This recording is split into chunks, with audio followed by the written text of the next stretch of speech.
As a standalone film set right smack dab in the middle of the Star Wars franchise, Rogue One is in a unique position to include references to both the prequel and the original trilogies. Director Gareth Edwards managed to include quite a few cool details and more than a few winks and nods to Star Wars past and present.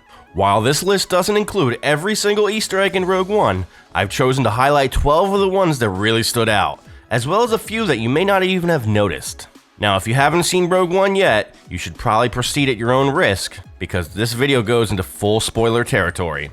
Number 1. Familiar faces. In the streets of Jedha, Jyn has a brief brush with a familiar aggressive duo. That was Cornelius Avanza and Ponda Baba. This was not long before they would express their dislike of Luke Skywalker in A New Hope. Seeing how Jedha was wiped off the map by the Death Star, it would seem that this pair of scoundrels made it out of the city to live a few more days until they have a run-in with Obi-Wan's lightsaber. Number 2. Bail Organa. Jimmy Smits reprised his role as prequel character and Leia's adopted dad, Bail Organa, in Rogue One. Sadly, when he says he was on his way back to Alderaan, that is the last thing he will ever do. He was killed there when the full power of the Death Star was tested against his home planet in Star Wars Episode 4. Number 3. Grand Moff Tarkin and Princess Leia. Jimmy Smits was not the only returning character in the movie, as there were a pair of others who made a return, albeit digitally. Peter Cushing's Grand Moff Tarkin, who was commander of the Death Star in Episode 4, has several scenes in Rogue One. A much younger version of Carrie Fisher's Princess Leia also appears near the end of the film. These characters were added digitally due to the fact that Peter Cushing died several years ago, and Carrie Fisher has aged significantly. Number 4. C-3PO and R2-D2. It wouldn't be a Star Wars movie without an appearance by the pair of droids you weren't looking for. They make a brief appearance as the Rebel fleet takes off from Yavin 4 to go and help Rogue One on Scarif. Number 5. Red Squadron. One of the pilots who dies during the Battle of Scarif uses the call sign Red 5, later used by Luke Skywalker in A New Hope. Knowing that someone had the name before him and that they gave their life to secure the Death Star plans gives Luke's first shot at the Death Star more meaning. Better yet, some of the Red Squadron pilots are exactly the same people from A New Hope. Old footage was used to integrate pilots from the original Gold and Red Squadrons in Episode 4. Also, the team that gets trapped beneath the shield is Blue Squadron, who you won't remember from A New Hope because they just been annihilated. Number 6. Mustafar.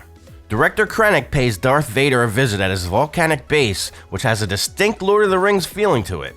This planet is the only one not named in the film, but it is definitely Mustafar, the same place where Anakin Skywalker dueled with Obi-Wan Kenobi and received his terrible injuries in the prequel Revenge of the Sith. Interestingly, Vaders Castle was originally slated for the 1980s Empire Strikes Back movie before it was cut, with Rogue One using the original concept art by Ralph McQuarrie to help inspire this version that they used. Number 7. I've got a bad feeling about this.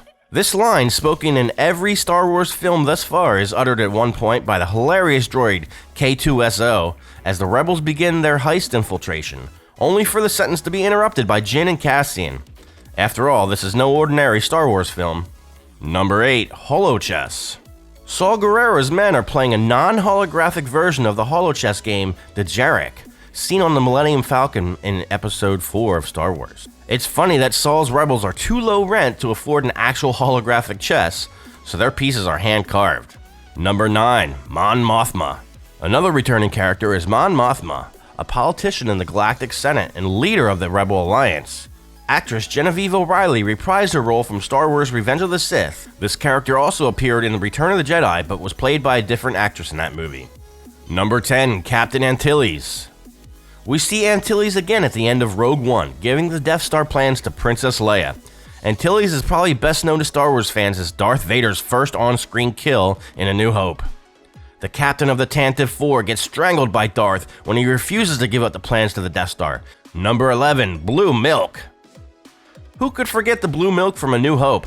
Obviously not Gareth Edwards, as there's a jug of it in the Erso kitchen, which you'll see when Jyn Erso runs to call Saul Guerrera and tell him that Krennic has found them. Number 12. The Rebels' first victory against the Empire. Now, it's always been obvious that this movie was based on the opening crawl for Star Wars Episode 4, but it's easy to forget somewhere along the way that this crawl tells us more about this movie than just the heist of the Death Star plans. The crawl also mentions that the plans were stolen during the Rebellion's first victory against the Empire, a battle we see in this film on Scarif. Now, there were a lot more Easter eggs in this movie, but these were the 12 that we found most interesting. If there's one we missed and you think it was cool, make sure you mention it in the comments below. We hope you guys enjoyed the video. Make sure you leave a like rating if you did, and may the Force be with you.